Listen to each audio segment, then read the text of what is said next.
oikeastaan tämä ajatus lähti siitä, että kun mä aloin puhumaan siitä, millaista postia mä itse saan, vihakirjoittelua ja muuten asiattomia viestejä. Ja siinä vaiheessa, kun mä tulin sen kanssa ulos, niin mä ajattelin, että mä olisin aika yksin tämän asian kanssa.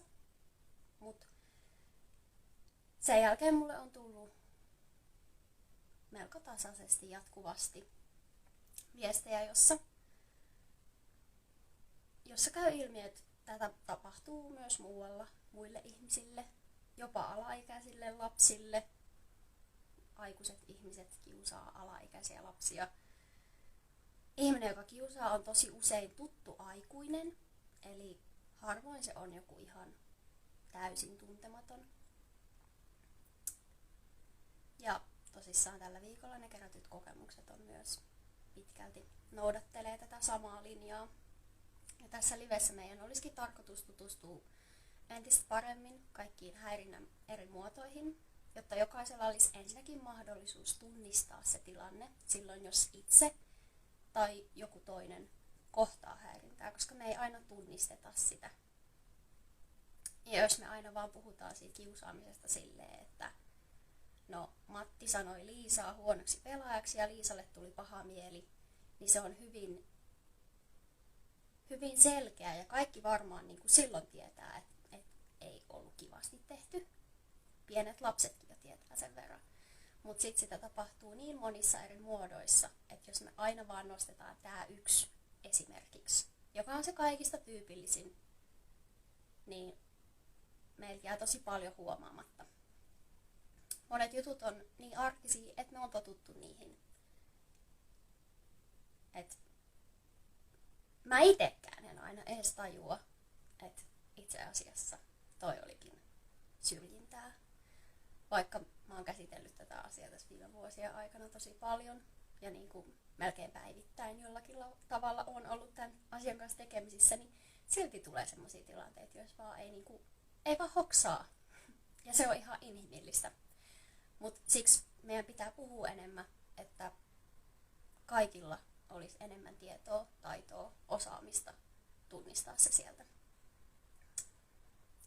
Sen jälkeen, kun me on tutustuttu näihin eri muotoihin, niin me käydään myös läpi, millaisia erilaisia keinoja voisi kukin hyvin matalalla kynnyksellä ottaa käyttöön siellä omassa toiminnassa.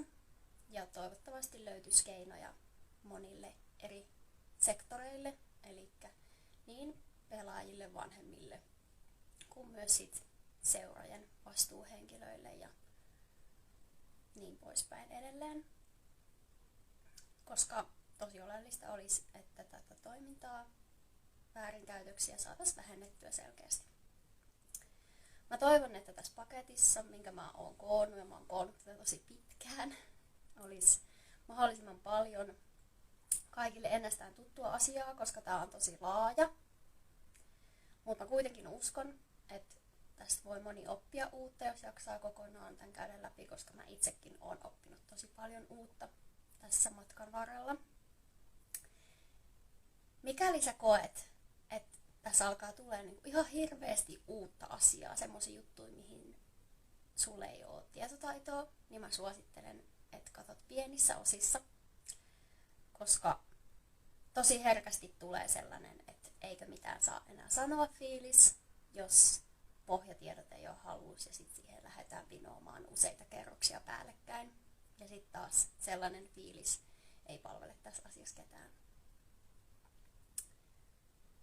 Tärkeintä on se, että kaikki oppis. Mä voin itsekin ihan kirkkain silmin sanoa, että oon tehnyt virheitä esimerkiksi kun oon valmentajana toiminut ja näin jälkikäteen katsottuna, niin en toimisi enää kaikissa tilanteissa samalla tavalla. Mut minut ja varmasti tosi monet muutkin on opetettu just urheilussa siihen, että sen kuuluukin olla vähän semmoista toksista, että ethän sä muuten opi, tai niin kuin no pain, no gain on ihan se klassinen. Ja sitten, mitä muuta me oikein voidaan mallintaa eteenpäin muille ihmisille, jos me ei ole mistä on voitu oppia erilaisia tapoja. Tähän alkuun myös sisältövaroitus, että tämä aihe on varmasti raskas myös mulle itselleni. Ja jos et sä voi tällä hetkellä just tosi hyvin, niin kannattaa miettiä, että voisiko tämän katsoa vaikka myöhemmin. Nämä aiheet ei varmaan niin nopeasti tuu vanheneen. Tässä matkan varrella tullaan keskustelemaan varmasti ainakin mielenterveyden ongelmista, itsetuhoisuudesta, rasismista, homo- ja transfobiasta ja seksuaalisesta häirinnästä. Ei mitenkään yksityiskohtaisesti tai näillä aiheilla mässäillen, mutta ihan vaan syy-seuraussuhteiden läpikäyminen voi olla raskasta niille ihmisille erityisesti, jotka on sitä joutunut kohtaamaan. Mä en myöskään voi suositella tätä ihan pienille lapsille. Mä tiedän, että niitäkin on mun seuraajissa aika runsain määrin. Se saattaa herättää hämmennystä monet näistä aiheista.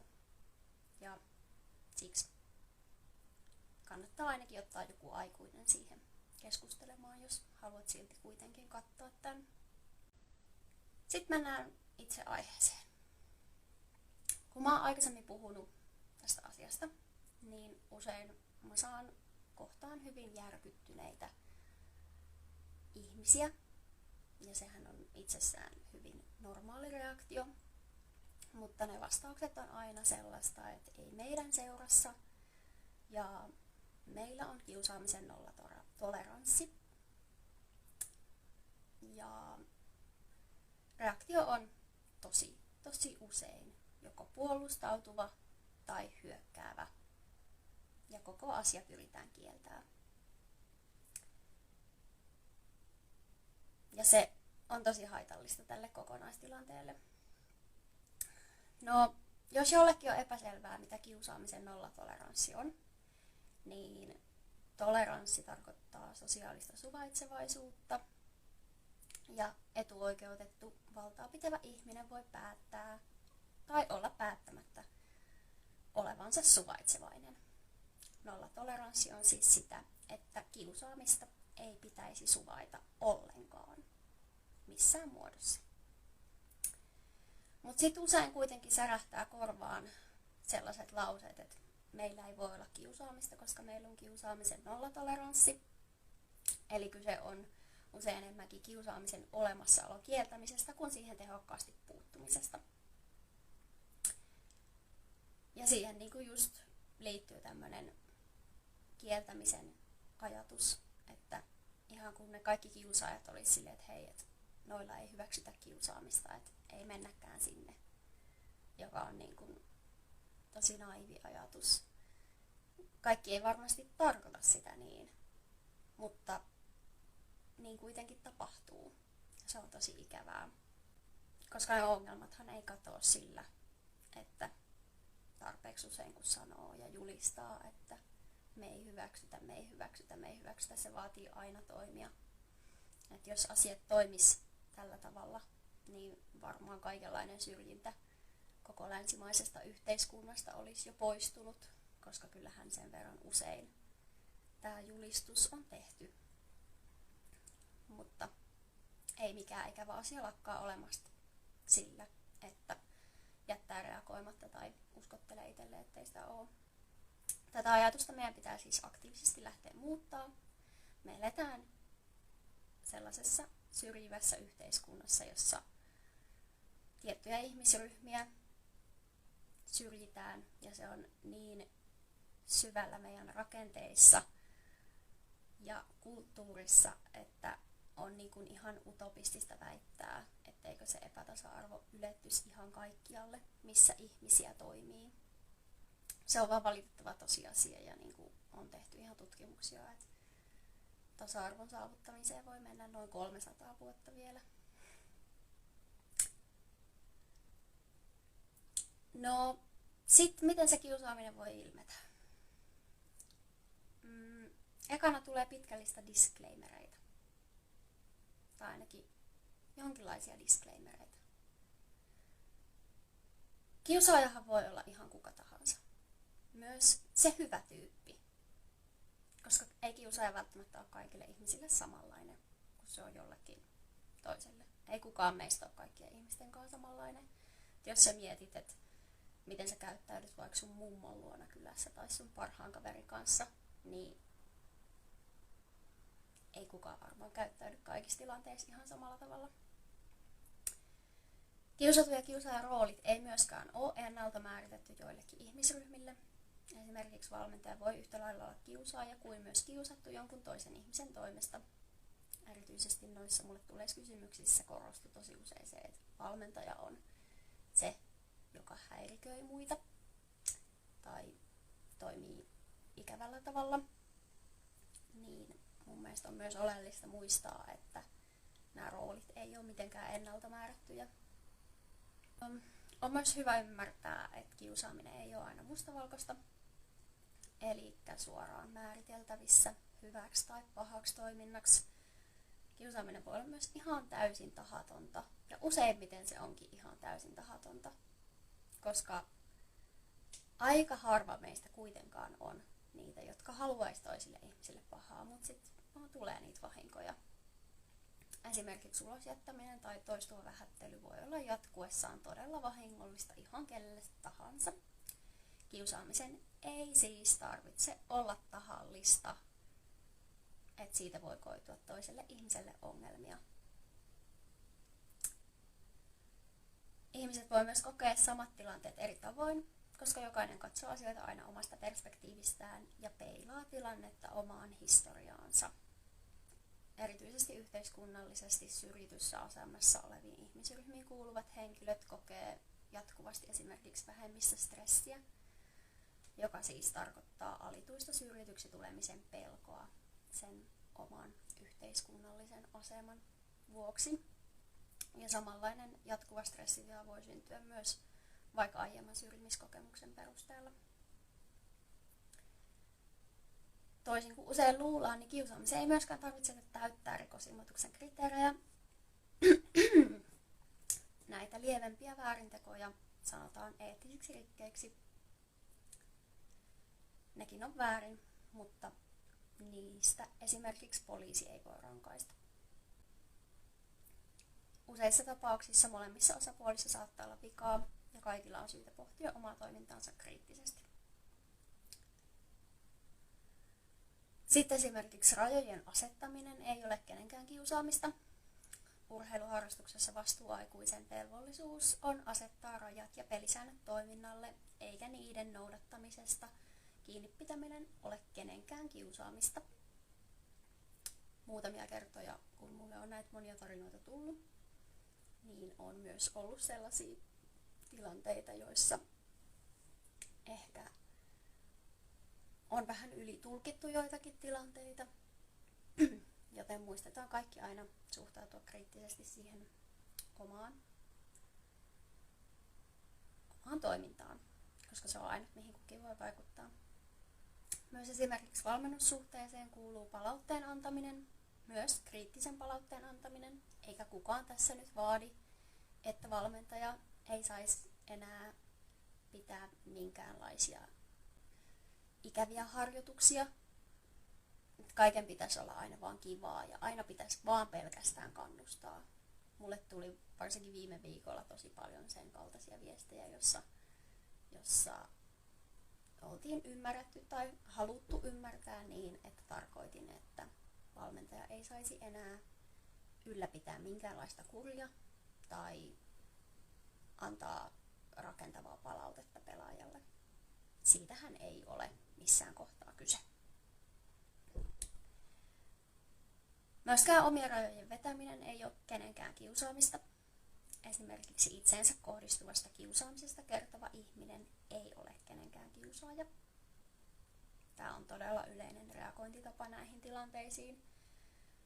Ja se juontaa mun mielestä juurensa ennen kaikkea siitä, että me ollaan niin kykenemättömiä tunnistamaan se huono käytös, että sitten me sorrutaan syyttämään sitä ainutta ihmistä, joka siitä pitää ääntä. Et sen kiusaajan pitäisi kulkea siellä kellokaulassa, että me havaittaisiin se ja osattaisiin kohdistaa ne meidän tarvittavat toimenpiteet siihen, eikä siihen uhriin, joka sitten tulee ilmi tämän asian kanssa. tästä nyt hyvä esimerkki sit löytyy vaikka tosta, kun kuukausi sitten tein sen uuden kuvatilin, niin siellähän on se kaikista tärkein ja ensisijaisin rajoitus on se, että pitää osata käyttäytyä hyvin. Et jos et osaa käyttäytyä muita ihmisiä kunnioittain, niin sä et sinne pääse, niin ei mene päivääkään, etteikö mua tulla syyttämään syrjimisestä tästä syystä. Ja varsinkin tässä kohtaa on kyllä itse tullut huomattua, että se tapa, jolla ihmiset reagoi niihin vastoinkäymisiin, kun heitä ei sinne hyväksytä, niin kertoo ihmisestä tosi paljon. Että osa ottaa sen niin kuin hyvänä tekosyynä tulla kertoa itsestään mulle, ja sit on ne, jotka hermostuu ja alkaa riehua ja penää vastauksia, että minkä takia, perusteluja, että minkä takia häntä ei nyt päästetä sinne. Ja yleensä kun katsoo sitä aiempia keskusteluja, niin siinä on se vastaus. Ja mä oon ihan varma, että jokainen, joka tulee puuttumaan kiusaamiseen, niin tulee kohtaamaan tämän saman ilmiön, että sua aletaan syyttää kiusaajaksi, koska sä puutut kiusaamiseen. Ja se on niinku sellainen, mikä mä toivon, että jokainen, joka tätä asiaa lähtee viemään eteenpäin, toivottavasti heitä löytyy, niin valmistautuu siihen etukäteen, että sua tullaan varmasti syyttää kiusaajaksi sen takia, että sä puutut siihen. No, sit lähdetään tähän surullisen listan pariin. Eli mitkä asiat sit ei oo ok. Selkeästi kaikista tyypillisin kiusaamisen muoto, joka mun tietoon on tullut, on ulos sulkeminen tai ulkopuolelle jättäminen, kuinka sen haluaa ilmaista. Se voi ilmetä esim. Porukasta ulos jättämisenä tai klikkien muodostamisena. Tai vaikka sellaisena, että kiusaaja ei suostu puhumaan jollekin tai tekemään yhteistyötä jonkun kanssa. Ja tää voi ilmetä tosi monissa eri muodoissa. Ja mun mielestä ne kysymykset, mitä mä eilen vai toissapäivänä vai milloin se nyt olikaan, kuitenkin tällä viikolla kyselin ja sain paljon vastauksia, niin niissä mun mielestä tosi hyvin käy ilmi, että mitä kaikkea, millaisia muotoja tää ulosjättäminen voi saada. Sitten toinen superyleinen, toistuva ja joskus jopa julkinen toisten ihmisten haukkuminen, nolaaminen. Ja tähän ehkä sellainen yhteinen, mikä olisi tosi hyvä muistaa, on se, että jos olet valmentaja, on ok antaa palautetta, mutta sitä ei kuitenkaan tule antaa pelaajaa nolaten. Ja jos palaute on aina vaan negatiivista, niin se on tosi vahingollista sen pelaajan mielenterveydelle. Kilpaurheiluun kuuluu esimerkiksi se, ettei kaikki saa yhtä paljon peliaikaa, mutta sitten on kuitenkin tosi iso ero siinä, että haukkuuko yksittäisiä pelaajia vaikka koko joukkueen kuulen tai niin, että vastustajan pelaajatkin kuulee kesken pelin, vai keskusteletko sä kaksit näiden pelaajien kanssa siitä ja perustelet, että miksi näin tehdään. Se on tosi paljon sensitiivisempi tapa sille pelaajalle. Ja sitten on myös aika paljon kuulunut niitä, että myös muut kuin valmentajat antaa sitä negatiivista palautetta. Mun mielestä, jos et sä ole joukkueen valmentaja, niin sun ei silloin tarvii arvioida niitä pelisuorituksia. Ei julkisesti eikä henkilökohtaisestikaan. Mun tietoon on tullut myös tilanteita, joissa esimerkiksi toisen seuran aikuinen haukkuu nuorta pelaajaa esim. Somen välityksellä. Voi se tapahtua joskus siellä hallillakin, mutta useammin on ollut niitä, että laitetaan viestiä pelin jälkeen vaikka Instan kautta. Julkisen nolaamisen voi tehdä myös joukkuekaveri tai vaikka oma vanhempi. Ja en usko, että kukaan vanhempi haluaa mitään pahaa omalle lapselleen, mutta kuten aiemmin todettua, niin eihän sen teon tarvitse olla tahallinen, että se voi vahingoittaa. Sitten yksi näkökulma on myös se, että tuomareita haukutaan peleissä edelleen aika paljon. Ihan näin kuvaajanakin on tullut se huomattua. Joskus se on yleisö, joskus se on joukkueet. En tiedä, missä vaiheessa päästä siihen pisteeseen, että tämäkin olisi niinku yksi kotijoukkueen tehtävistä. Että siellä pelitapahtumissa ei saisi. Yksi tuomari muistaakseni myös vastasi näihin kysymyksiin, ja siinä oli mun mielestä tosi hyvin sanottu, että totta kai asiallista palautetta saa antaa, mutta että asiallinen palautekin pitäisi antaa asiallisesti. Ja olen tästä ihan samaa mieltä. Mullekin saa tulla antaa palautetta, jos mä teen väärin, niin saa tulla kertoa. Mutta tuu please kertoo ihan asiallisesti. Kun tätä mietin, niin tuli kyllä paljon semmoisia tilanteita mieleen, jossa olisi voitu toimia toisin.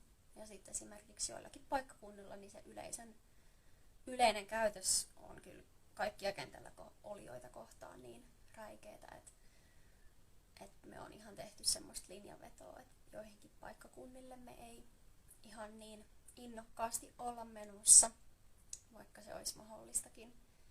Ja toivoisin, että kaikissa seuroissa myös tätä näkökulmaa mietittäisiin, että kotijoukkue eli tapahtuman järjestäjähän on ensisijaisessa vastuussa siitä, että sen ottelutapahtuman aikana mitään tällaista ei pääse tapahtuu.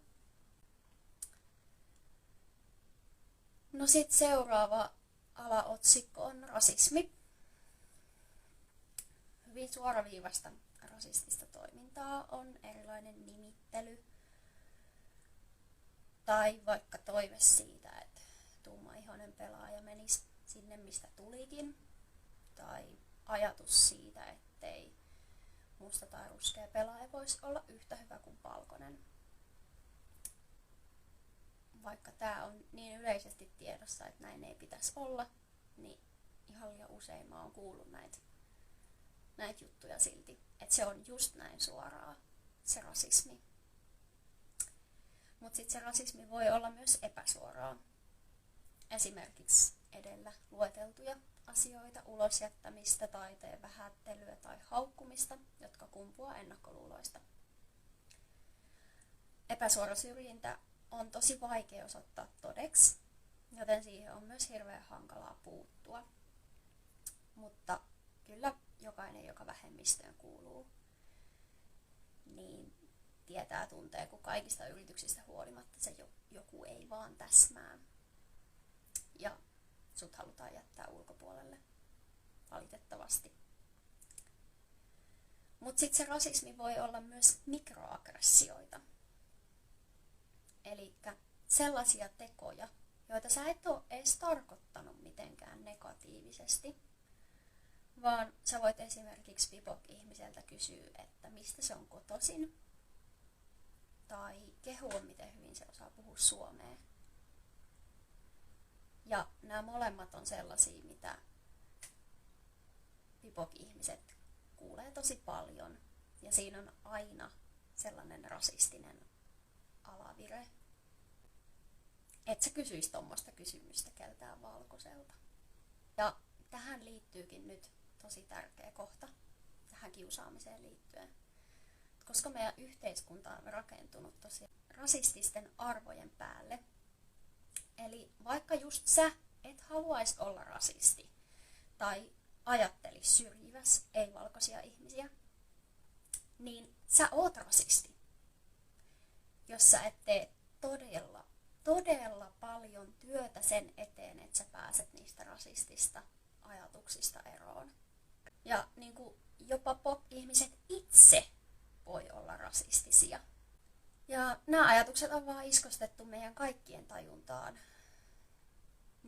niin syvälle, ihan vaan sen takia, että me eletään tässä yhteiskunnassa, että sä oot voinut itse siihen vaikuttaa. Sä et voi vaikuttaa siihen, että sä oot syntynyt tähän yhteiskuntaan, mutta sä voit vaikuttaa siihen, että sä opettelet siitä asiasta pois.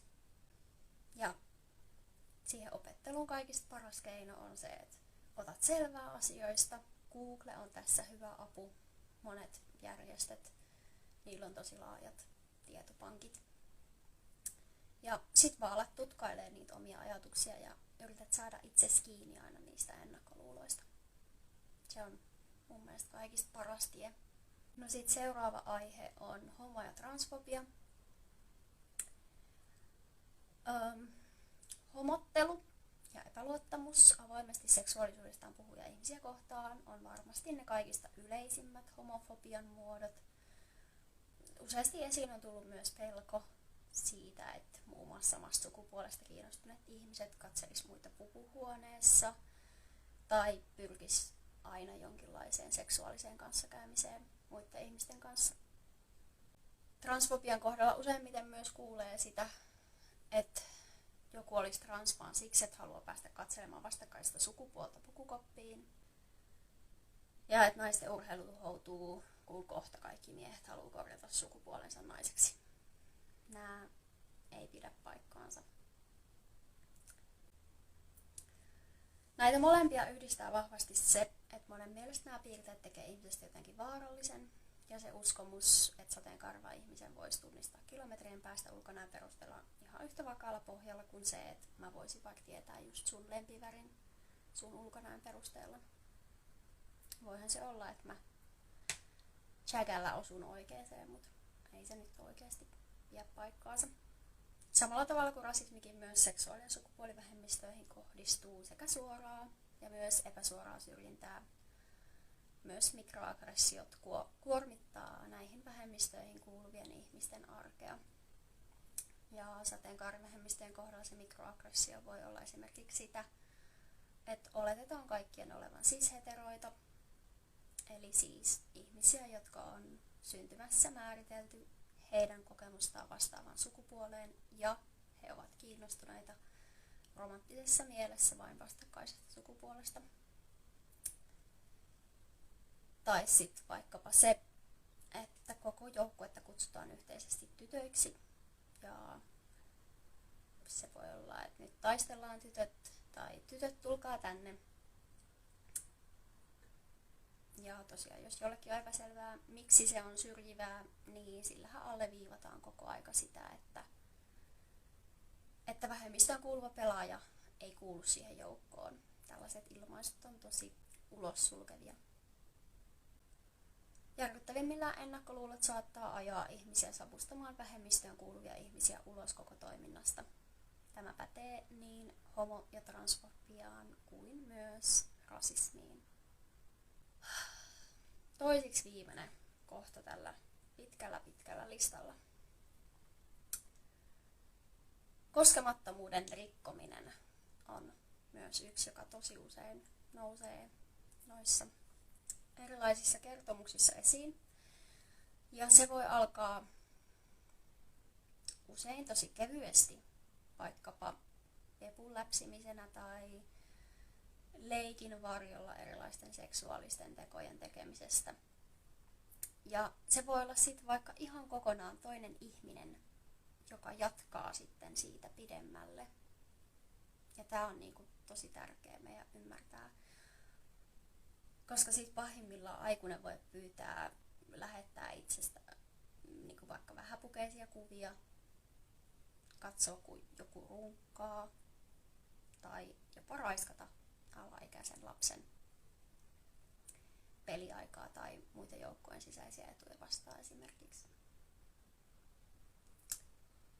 Eli pidetään kaikki yhdessä tosi hyvää huolta siitä, ettei opeteta lapsia siihen, että on aina ok, jos aikuinen koskettaa. Fyysinen kontakti voi olla joissakin tilanteissa myös hyvä tapa luoda yhteys, jos siihen on molempien suostumus. Mutta siinä vaiheessa, jos kosketus alkaa saamaan seksuaalisia piirteitä tai se keskittyy yhä enemmän vyötärön alapuolelle, olisi tosi tärkeää, että jollakulla hälytyskellot soi, vaikka nuori itse ei ajattelisi siinä olevan mitään pahaa ja kokisi sen aikuisen turvalliseksi. Ja tämä ihan sen takia, koska tämä puhtaasti hyvää tarkoittava ihminen voi tehdä ihan valtavan karhunpalveluksen tälle nuorelle venyttämällä sen rajoja. Koska kaikki ihmiset ei välttämättä hänen elämänsä varrella sit tarkoita hyvää. tällaiseen tilanteeseen välimeneminen on hirvittävän vaikeeta.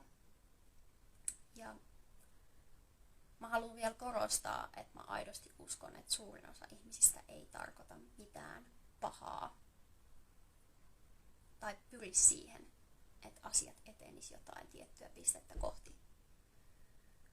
Mutta sen nuoren tai lapsen on itse tosi hankala tietää tai edes oppia, että mitkä ne on ne oikeat rajat, jos aikuiset vähän niin kuin liikkuu siellä harmaalla alueella. No sit viimeinen teema, johon ei oikeastaan ihan hirveästi ole tullut juttuja, mutta mä itse olen kokenut tätä.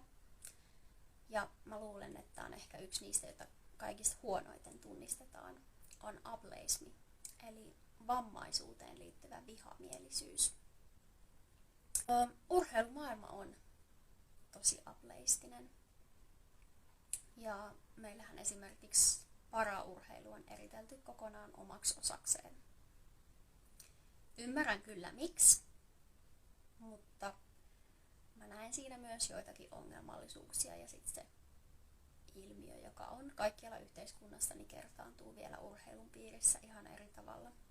Ableistisia asenteita saattaa kohdata kuitenkin ihan kuka tahansa, esim. Loukkaantumisen yhteydessä. Eli loukkaantunutta pelaajaa saatetaan vaikka syyttää omasta loukkaantumisestaan tai jättää ulkopuolelle sen loukkaantumisen takia.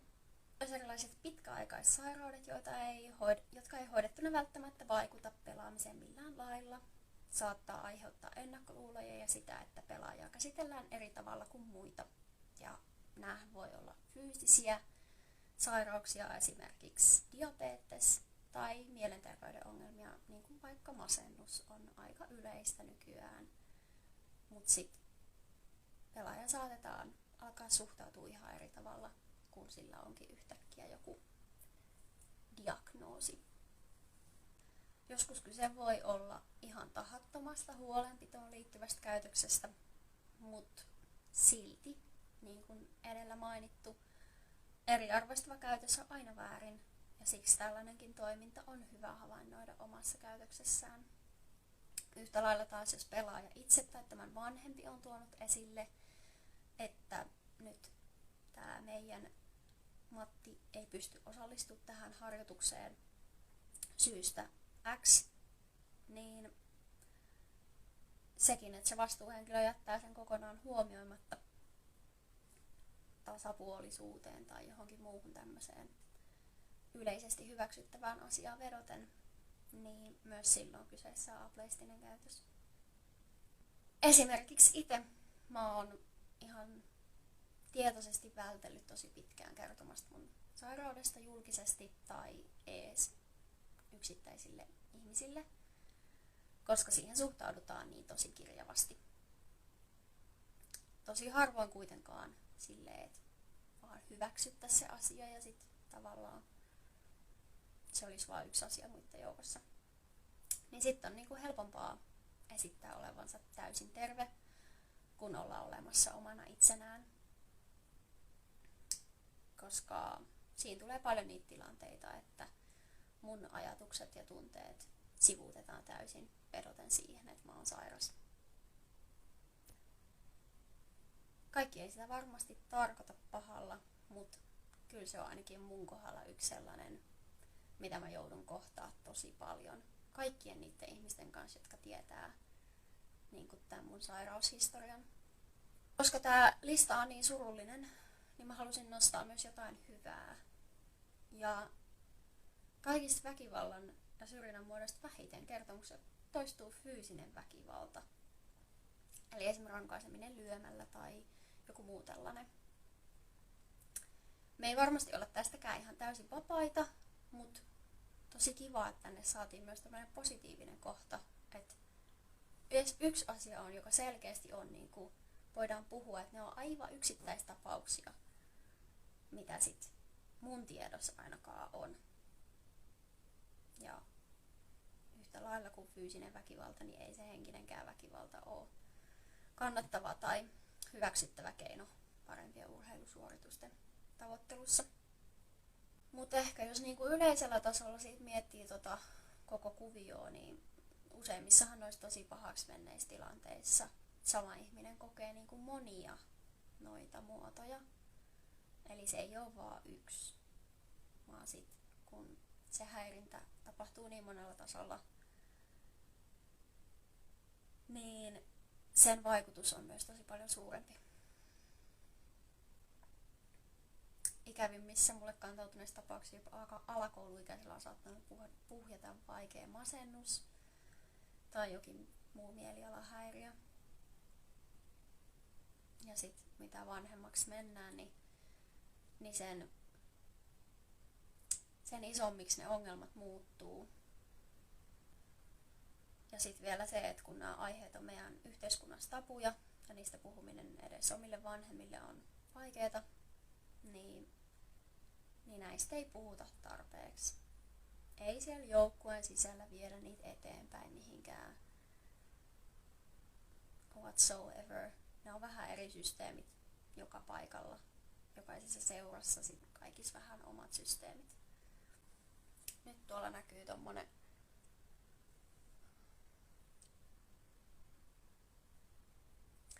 täällä on sellainen kysymys kuin, että mikä on susta tavallaan parhain keino valmentamiseen, kun itselläkin monenlaisia valmentajia ollut? No mähän on tosi hyvä antamaan ohjeita kaikille valmentajille.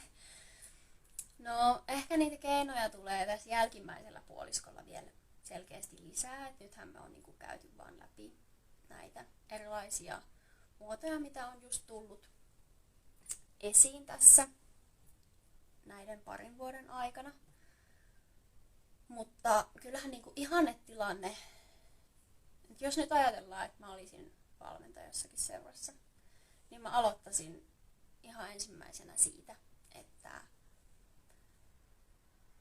sinne joukkueeseen luoda sellainen turvallinen ilmapiiri, että jokainen voi kertoa, että jos on aikaisemmin kohdannut jotain, niin että mä olisin tietoinen siitä, että okei, että toi lapsi on vaikka kohdannut koulussa kiusaamista ja että toi lapsi on vaikka niiden vanhemmat on just eronnut ja se kärsii siitä.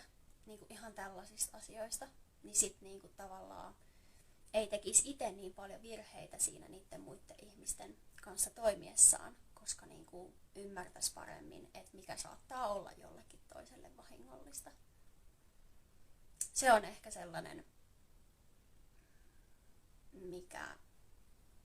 mikä ainakin olisi niitä asioita, joita mä tekisin tosi eri tavalla, jos mä nykyään valmentaisin. En kyllä aio alkaa valmentaa mitään joukkuetta. Mutta se ainakin tulee tälleen äkkiseltään mieleen, millä saa luotua semmoisen turvallisen pohjan siihen joukkueeseen niin, että just sit mun on helpompi ymmärtää ja reagoida niihin tilanteisiin, mitä tulee vastaan. Ja sitten ehkä toivon mukaan, kun se luottamus on rakennettu, niin sit myös mulle on helpompi sanoa, jos vaikka mä sanon jonkun asian liian tylysti tai tiukasti, koska me kaikki ollaan ihmisiä ja meihin vaikuttaa tunteet ja ympärillä olevat tilanteet, niin sit mulle uskallettaisiin tulla sanoa, että mulle tuli tosta paha mieli ja sit me voitais käydä se läpi. Niin se on ehkä mun number one häkki. Kannattaa ehkä kysyä myös joltakin vähän ammattitaitoisemmalta valmentajalta, jos ei nyt lisää kysymyksiä tuu. On tässä ollut nyt jo jonkin aikaa mahdollisuus niitä laittaa. Niin seuraava vaihe voisi olla, että mitä me voidaan sitten näille asioille tehdä. Me lähdetään ratkoon näitä asioita ja vähentää sitä kiusaamista siellä seuraympäristössä. Niin tosi oleellista on havaita ennen kaikkea se, että kaikkea meidän toimintaa tulisi ohjata Suomen lait, jotka ohjaa kaikkea muutakin yhteiskuntaa.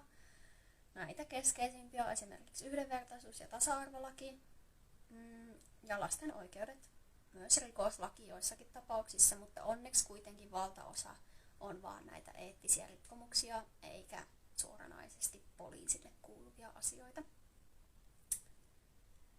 Ja mä haluaisin korostaa tässä, että erityisesti lasten oikeudet.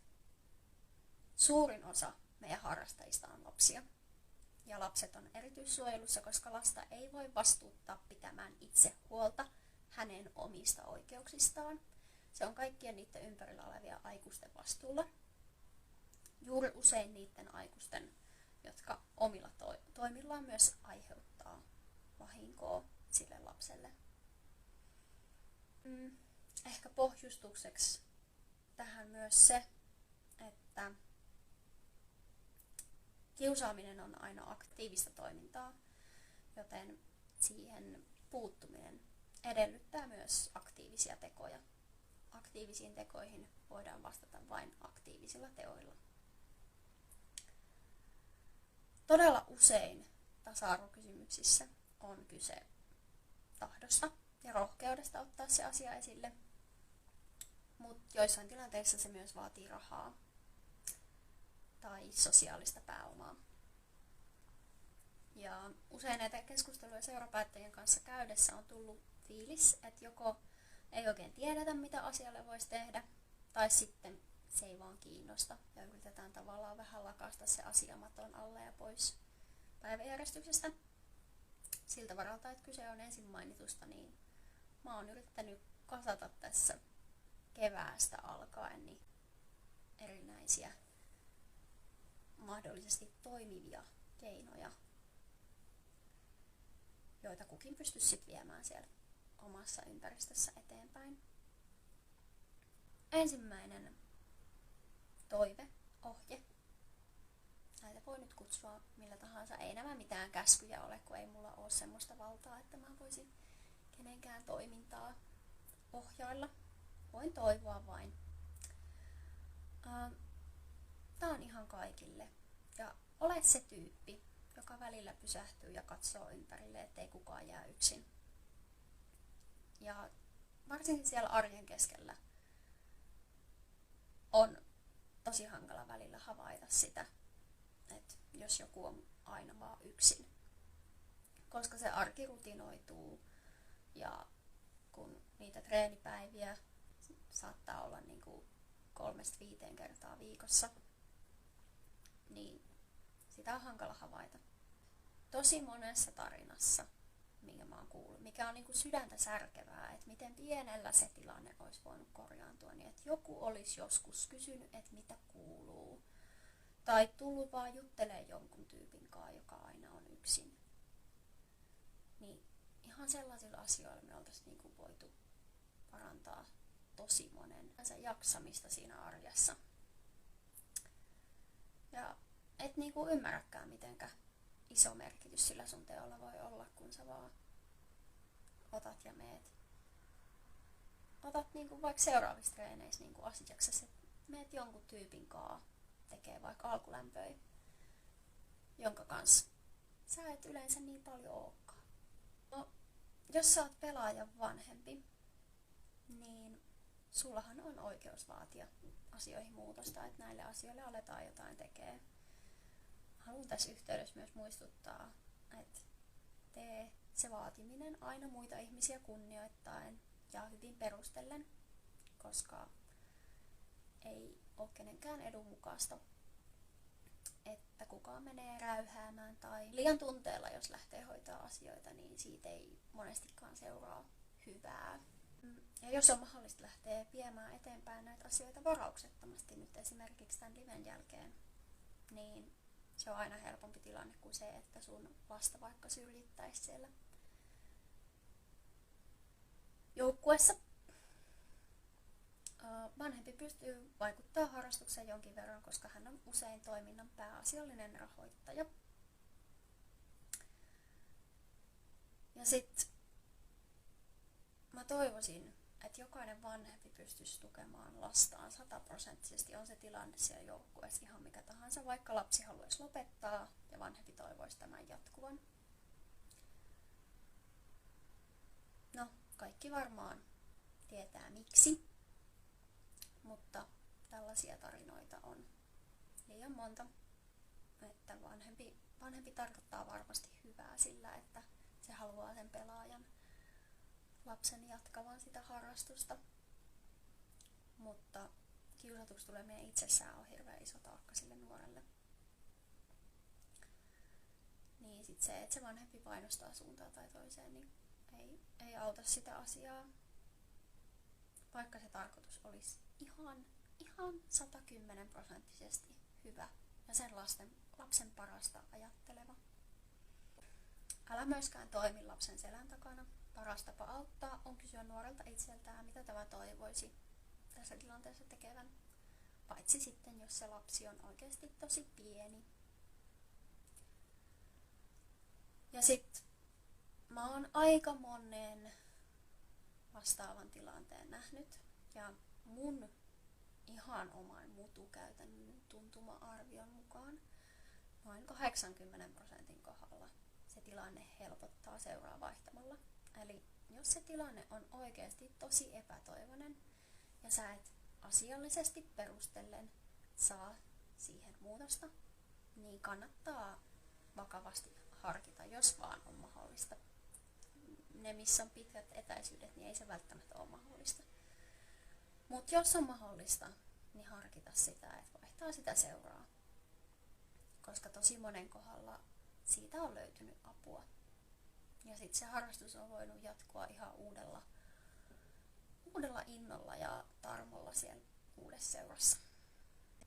Ja sitten ehkä jos se lapsi kuitenkin jatkaa sen harrastuksen parissa, joka selkeästi vahingoittaa sitä, niin on tosi tärkeää olla sille lapselle läsnä. Ja pitää huoli siitä, että sen vapaa-ajalla on jotain muutakin kuin vaan se harrastus. Sitten jos on joukkueessa tai seurassa vastuuasemassa, niin tosi keskeistä on se, että onko teidän seuran toiminnassa selkeästi linjattu, miten erilaisiin häirintätapauksiin puututaan. Et onko esim. Ennalta selkeästi sovittu, että jos vaikkapa seuran vastuuasemassa toimivaa ihmistä on syytä epäillä jostakin vakavasta eettisestä rikkomuksesta. Vakavasta nyt ei puhuta siitä, että on sanonut yhden kerran ikävästi. Niin voidaanko hänet esimerkiksi erottaa välittömästi siitä vastuuasemasta asian selvittämiseksi? Entäpä sitten eettisten rikkeiden kohdalla, eli nyt puhutaan taas näistä hieman ei niin pahoista ylilyönneistä.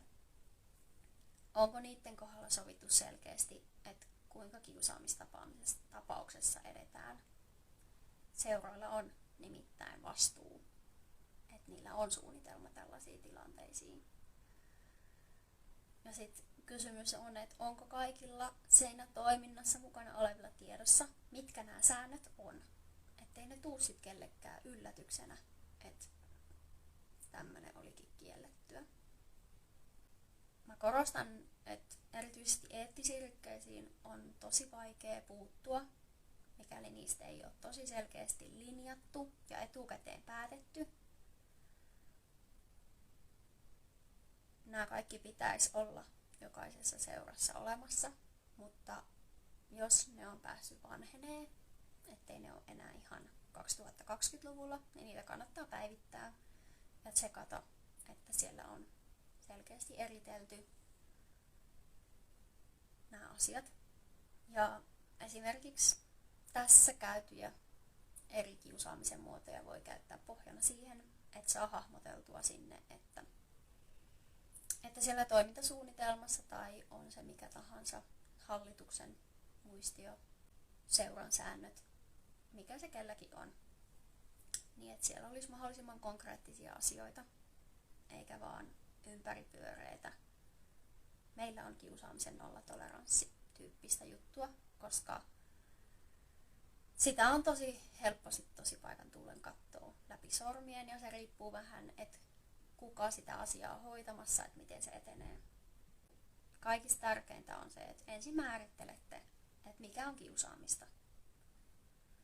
Sitten jos sitä ei ole tarkasti määritelty, niin sitä voidaan käyttää molempiin suuntiin väärin. Esimerkiksi valmentaja on nolannut pelaajan toistuvasti muiden pelaajien läsnä ollessa, mutta valmentaja ei koe tilannetta kiusaamiseksi, vaan kertoo ajattelevansa pelkästään pelaajan parasta. Niin kun siinä on sana sanaa vastaan, niin kuka se on sitten se, joka määrittelee, että tämä on kiusaamista tai että tämä ei ole kiusaamista. Sitä on tosi hankala lähteä erotuomariksi tämmöiseen, jos sitä ei ole selkeästi etukäteen sovittu. Tai sitten vaikka vastakkaisen puolen väärin, niin kuin miten tätä voidaan hyväksikäyttää, tätä epämääräistä tilannetta.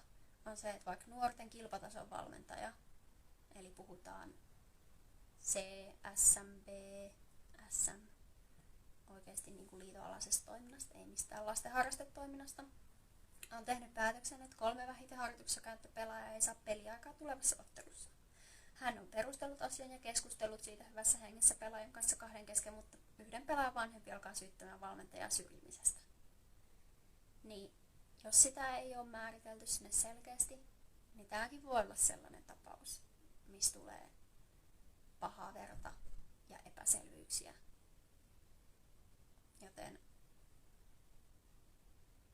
toivottavasti kaikissa seuroissa on rohkeutta niin kuin tehdä ne linjaukset niin jämptisti, että niistä sitten oikeasti on jotain hyötyä. Sillä tavalla saadaan ihan selkeästi vähennettyä niitä epäselviä tapauksia. No sitten sen jälkeen, kun on määritelty, että mitä se kiusaaminen on, niin on ihan yhtä oleellista määritellä, että mitä seuraamuksia milläkin rikkomuksilla on. Ja jos nyt ajatellaan esimerkiksi, että 7-vuotias vaikka sanoo toista 7-vuotias tyhmäksi, niin sen teon seuraamuksethan ei voi olla samat kuin jos vaikka aikuinen ehdottaa alaikäiselle seksiä.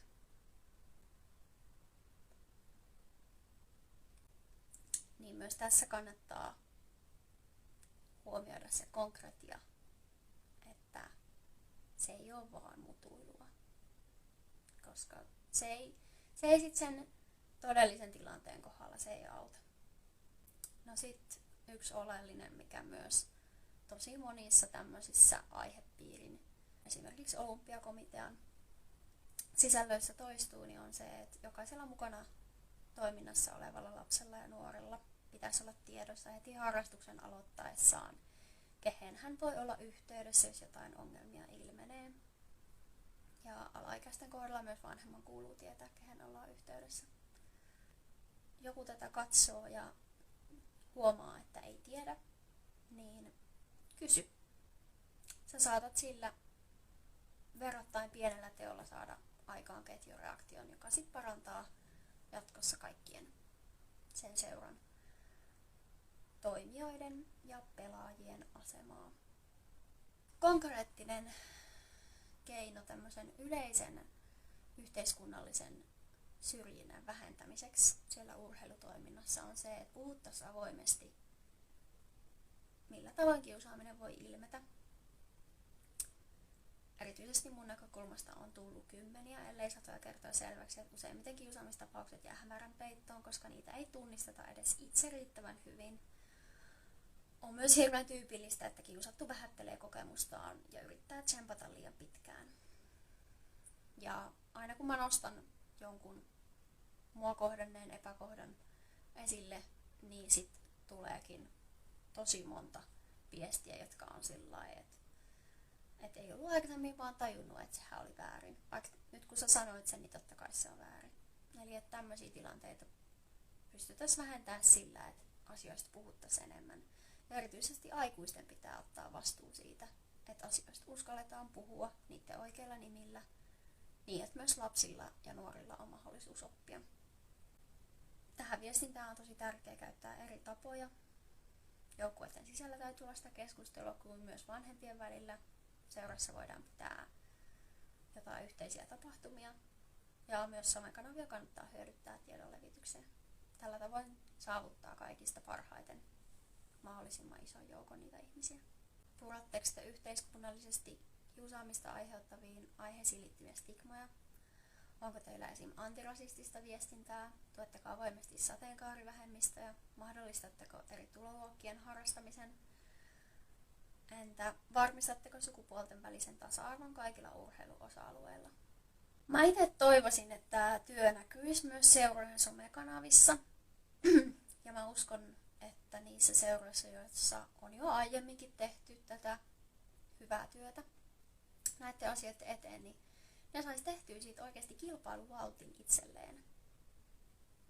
Ja se toisi hyvää näkyvyyttä lajille, niin kuin kaikille meille.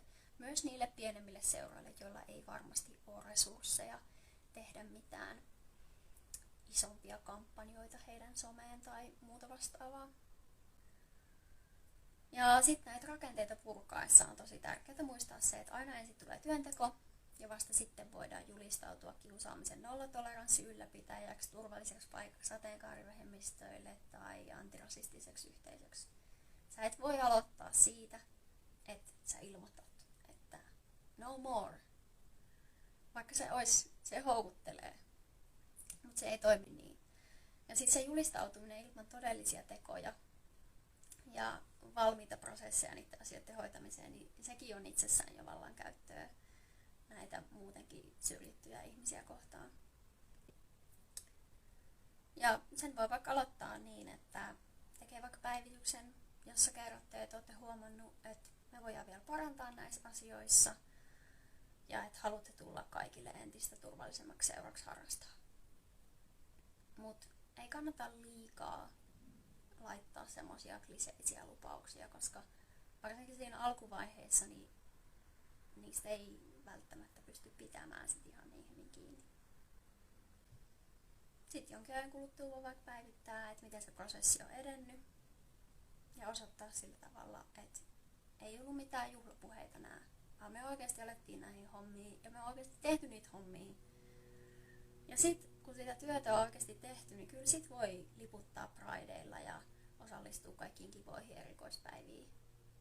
Mut jos teidän panos sille asialle on vaan tyhjien lupausten antaminen ja vähemmistöjen oikeudet kiinnostaa vaan sinä tiettynä päivänä, kun siitä itse voi hyötyä, niin se itsessään on tosi monia ihmisiä loukkaavaa toimintaa.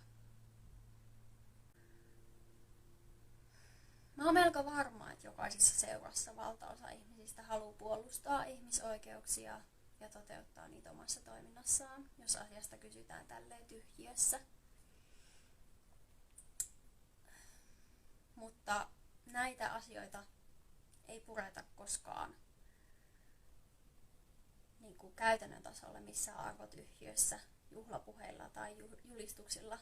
Ja se oikea kysymys on, että onko tasa-arvo sulle tärkeämpää kuin mikään muu. Ja miten paljon sä oot valmis maksamaan siitä, että kaikkien ihmisten ihmisoikeudet toteutuu. Tulee taas pari esimerkkiä. Jos esimerkiksi teillä olisi tosi tärkeä peli, joka ratkaisisi vaikka pudotuspelipaikan tai mitallin kohtalon. Sitten siellä pelissä tunteet kuumenee, niin kuin niissä kovissa peleissä yleensä tuppaa käymään. Ja vaikka kotijoukkueen yleisö haukkuu vastustajaa. Ja kuuluttaa, että tämän täytyy loppua, että muuten peli joudutaan niin kuin keskeyttää. Ja sitten jos se huutelu ei asiasta huomattamalla kuitenkaan lopu, niin olisit sä tuossa tilanteessa valmis keskeyttää sen pelin. Siitähän voisi olla seuraamuksena luovutusluetta vastustajalle tai jonkinlaiset sakot esimerkiksi pelin keskeyttämisestä. Niin olisiko se kaikkien turvallinen olo siellä pelitapahtumassa, se kiusaamisen nollatoleranssi, josta niin mielellään puhutaan, niin olisiko se tärkeämpää kuin se mitalli tai playeripaikka?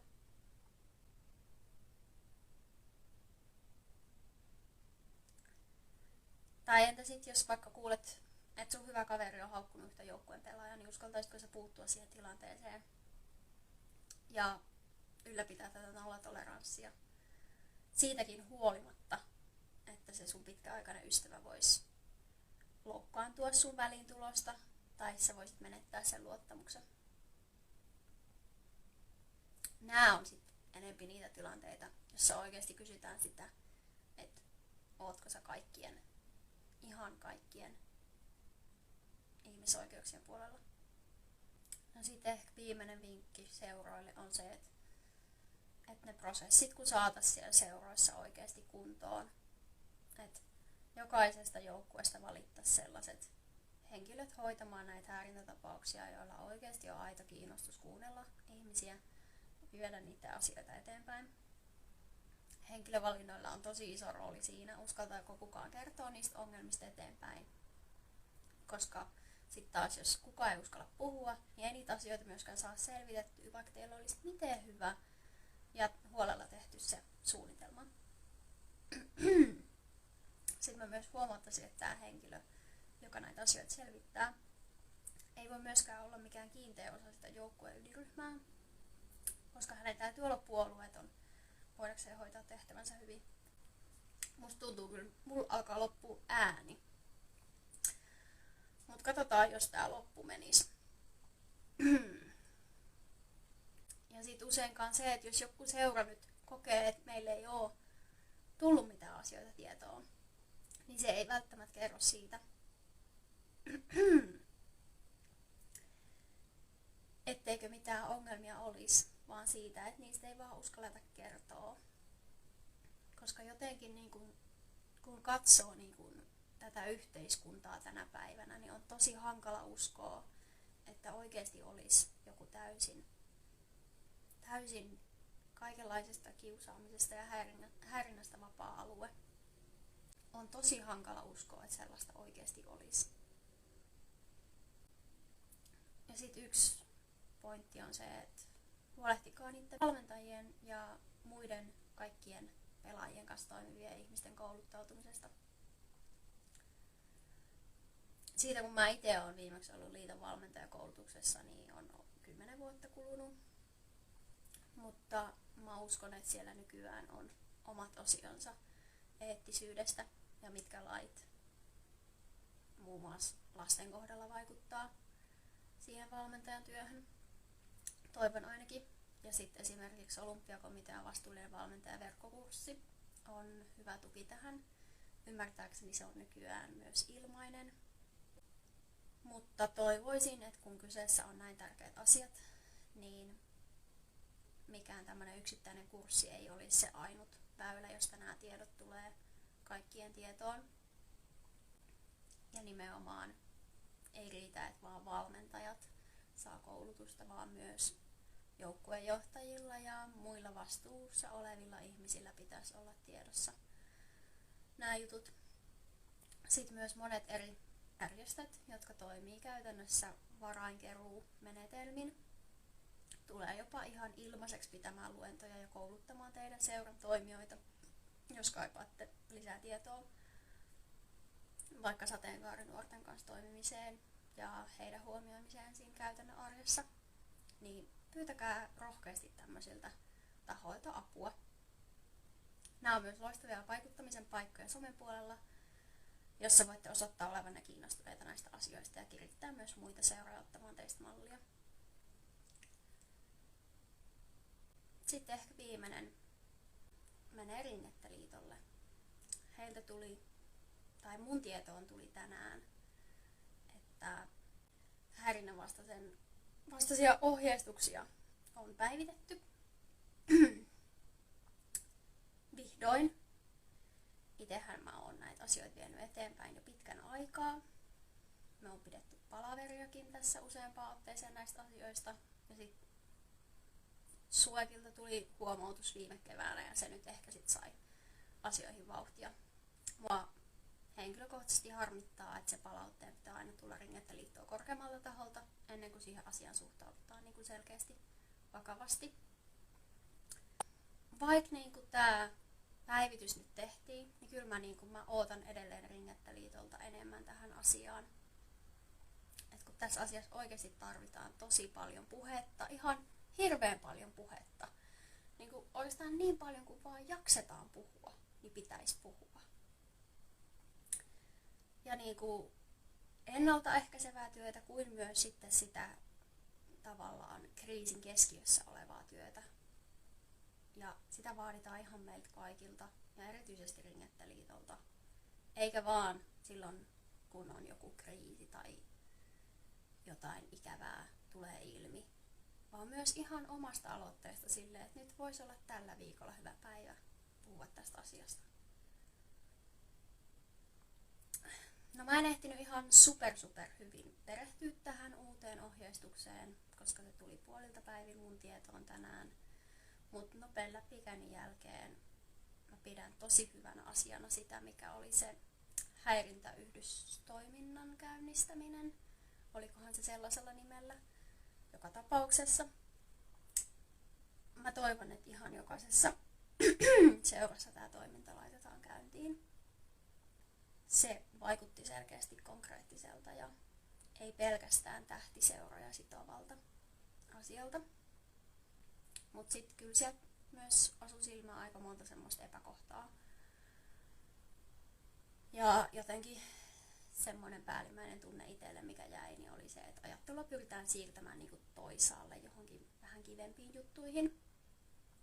Esimerkiksi se, että kaikissa materiaaleissa heti nollatoleranssin kertomisen jälkeen todetaan, että ringetessä olemme tutkimusten mukaan keskimääräistä paremmassa tilanteessa. Ja mä en niinku vaan ymmärrä, että miksi tää on haluttu alleviivata sinne, että miten se niinku auttaa, kun siinä ollaan jo siinä tilanteessa, että siihen häirintään pitää puuttua. Et mikä se on se ajatus siinä? Jos tätä kuuntelee joku, joka on tätä ollut tekemässä, niin mielelläni kuulisin. Just sen nollatoleranssilupauksen perään mä toivoisin itse kuulevani jämeriä konkreettisia keinoja, miten tähän todella kunnianhimoiseen ja mahtipontiseen tavoitteeseen päästään. Yksi, mikä niin kun osui sieltä silmään, niin on se, että siellä on tosi sekaisin ja päällekkäinkin näitä ennaltaehkäiseviä toimia ja sitten taas puuttumiseen liittyviä toimia. Ja niitä on selkeästi enemmän niitä ennaltaehkäiseviä toimia. Ja mua ainakin niinku huolettaa niitä tiedostoja lukiessani sieltä se, että miten moni voi saada tästä ihan vääränlaisen kuvan ja ajatella, että esimerkiksi tällainen pelisäännöissä on hyvä korostaa seurahenkeä ja sitä, kuinka meillä tehdään yhdessä, kun kaikki otetaan mukaan, on myöskin helpompaa sitoutua sääntöihin. Tyyppinen ajattelu siinä ohjeistusseuroille syrjintään ja häirintään puuttumisesta asiakirjassa on niinku sellainen,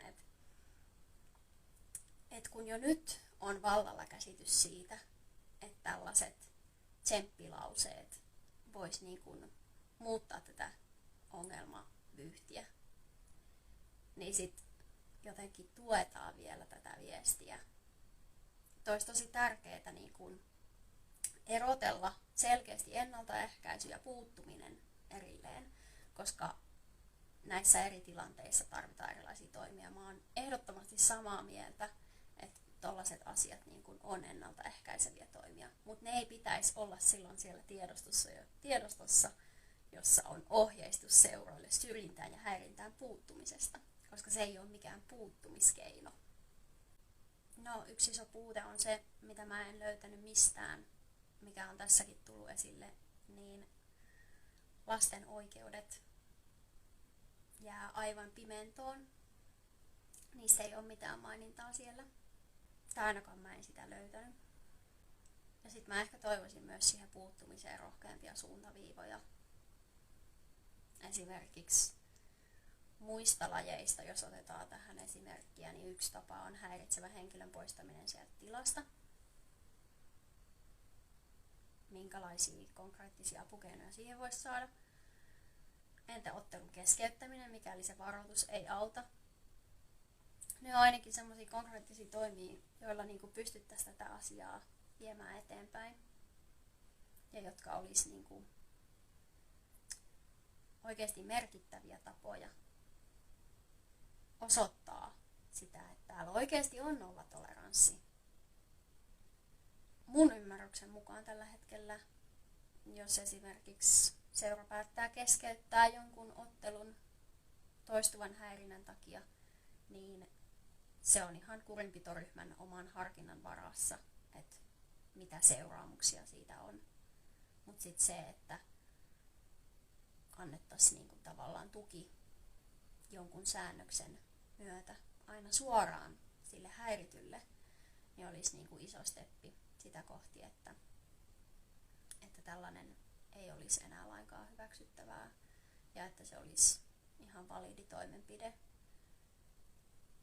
Edelleen, jonka mä oon ennenkin liitolle tuonut ilmi, niin mä saan viestejä paljon, joissa kerrotaan, että kun yksittäishenkilö on vienyt kiusaamistapausta liittoon, hän on saanut epämääräisiä selityksiä, miksei tätä asiaa voida käsitellä. Muun muassa ilmoitus on tullut liian myöhään, liitto ei käsittele videomateriaalia, joskus taas se videomateriaalin puute on syy jättää se asia käsittelemättä. Tai sitten tätä täytyy olla joukkueen toimihenkilö, että tämä asia voi viedä eteenpäin. Niin vaikka näitä nyt oli päivitetty, niin sieltä ei edelleenkään minun silmään ainakaan osunut tietoa, että onko jotain rajoittavia tekijöitä vai onko nämä vaan ihan huhupuhetta. Jos nämä on vaan huhupuhetta, niin mä toivoisin, että ne selvästi kumottaisiin, jotta tällaiset tiedot ei enää leviä. Että ei ole epävarmuutta tämmöisistä tiedoista kellään, että onko tämä okei, eikö tämä ole, mitä pitää tietää. Koska tällainen väärä käsitys saattaa aiheuttaa myös sen, ettei niitä asioita sit viedä eteenpäin, koska ajatellaan, että ei sit olisi mitään apua. Vaikka niitä todellisuudessa voitaisiin selvittää. Ja sitten taas, jos on joitain vaateita ja aikarajoja tai jotain muita, mitä se ilmoituksen tekeminen edellyttää, niin niistäkin olisi tosi hyvä avoimesti linjata etukäteen. Koska sitten se uhri ei lähtisi tavallaan niin kuin ihan aiheettomasti viemään sitä asiaa sinne, koska sen uhrin voimavarat on siinä kohtaa, niin kuin tiedetään, että ne on tosi rajalliset siinä vaiheessa. Mutta hyvä, että se päivitys on nyt tehty niihin. Tämä on hyvä eka askel. Mä toivon, ettei se jää viimeiseksi, koska ilman sitä, että jatkuvasti tehdään työtä tämän asian eteen ja hyödynnetään monipuolisesti myös liiton eri viestintätapoja. Ilman niitä toimia, niin suoritus jää kehnoksi. Toivon, että näin tullaan tekemään ja tästä alkaa selkeästi jämerämmän johtamisen aikakausi tällä rintamalla.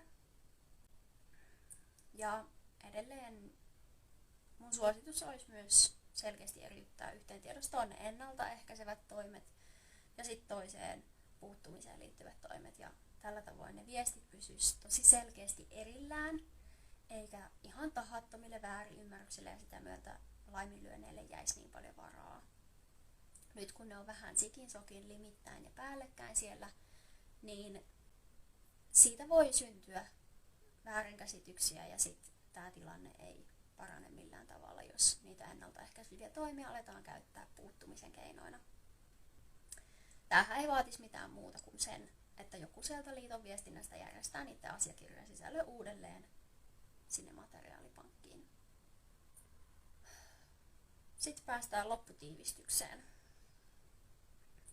Tästä eteenpäin, kun mä puhun näistä kiusaamisasioista, niin jos te puhutte kiusaamisen nollatoleranssista, niin mä odotan aina tekoja. Mä odotan, että te jatkuvasti pidätte yllä turvallista ilmapiiriä. Jos ette pidä, niin sit ei ole kyse kiusaamisen nollatoleranssista.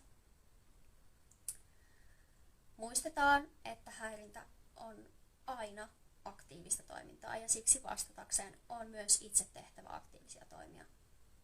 Me ei koskaan kyetä täysin kitkemään kaikkea häirintää ja kiusantekoa, mutta me voidaan kaikki tehdä todella paljon enemmän sen eteen, että me huomioidaan ihmisyys moninaisesti ja asetetaan selkeät linjat hyväksytylle toiminnalle. Huono käytös ei ole sellaista erilaisuutta, jota meidän tulisi hyväksyä. Mitä laajemmin me pystyttäisiin yhteisönä osoittamaan vihapuheen ja häirinnän olevan tuomittavaa käytöstä ja syy, jonka vuoksi ihminen voidaan jopa jättää toiminnan ulkopuolelle, sitä harvempi siihen ryhtyisi mistään syystä. Tällä hetkellä, kun huono käytös saa käytännössä rehottaa miten sattuu, niin totta kai se kannustaa ihmisiä purkamaan omaa pahaa oloaan siihen. Se on vähän kuin ilmastoterapia muiden ihmisten kustannuksella. Niin kauan, kunnes siitä alkaa koitumaan jotain seuraamuksia. Tähän tilanteeseen ei varmasti ole nopeita tai helppoja ratkaisuja, mutta määrätietoisella ja oikeudenmukaisella työllä me voitaisiin ringetteyhteisönä tehdä melko nopeastikin se ryhtiliike, virke, koska kuitenkin ne piirit on pienet, niin siitä näkökulmasta meillä on paljon parempi kontrolli tähän yhteisöön, kun taas jossain toisessa lajissa puhutaan paljon isommista massoista, jolloin massoihin vaikuttaminen on aina hankalampaa. Ja mä näkisin, että tämä voisi oikeasti olla siis kilpailuvaltti tänä päivänä, kun vihapuhe on lisääntynyt eksponentiaalisesti yhteiskunnassa. Niin kuin me voitaisiin markkinoida tällä meidän lajia, jos me oikeasti onnistuttaisiin tekemään muutos tässä asiassa. Mä toivon tosi paljon, että asiat alkaisi muuttumaan. Että mä näkisin ympärilläni aitoa halua edistää asioita eikä pelkkiä lupauksia ja juhlapuheita. Jos tulee jotain kysymyksiä tai haluat sparrailua johonkin asiaan, niin muhun saa olla yhteydessä myös tämän jälkeen. Olisi hienoa päästä itsekin seuraamaan mahdollisimman monen seuran somekanavista, miten te olette valmiita reagoimaan näihin asioihin. Toivon tätä paitsi itseni, myös satojen kiusaamista kohdanneiden ihmisten puolesta, jotka ovat joutuneet kärsimään kohtuuttomasti, kun ei ole löytynyt keinoja tai ihmisiä, joilla olisi ollut selkärankaa asettua tueksi silloin, kun sitä tukea olisi kaikista eniten tarvittu. Mikäli sua kiinnostaa muuttaa asioita, oppia lisää tai ymmärtää paremmin ja löytää vaikuttamisen keinoja, niin mä suosittelen tämän liven jatkoksi kaikille Ihmisoikeusliiton tuottamaa Älä riko urheilua podcastia. Se on kuunneltavissa ihan ilmaiseksi monilla eri alustoilla, esimerkiksi Spotifyssa ja YouTubesta löytyy tekstitetty versio tästä samaisesta podista. Ja sanoisin, että se on melko lakipainotteinen. Siitä ei ehkä niinkään pelaajat tai heidän vanhemmat saa irti, mutta jos olet esimerkiksi valmentaja tai muuten seurassa teet työtä nuorten kanssa, niin mä suosittelen lämpimästi käymään sen läpi. Mä pyrin rakentamaan tämän liven niin, että mä ihan toistelen vaan niitä siellä olleita asioita.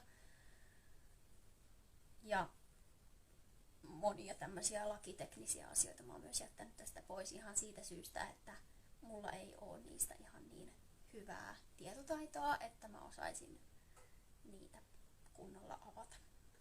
Mutta tosiaan siinä podcastissa on ihan ammattilaiset kertomassa näistä asioista, miten se käytännössä vaikuttaa mihinkin asiaan ja eri teemoihin.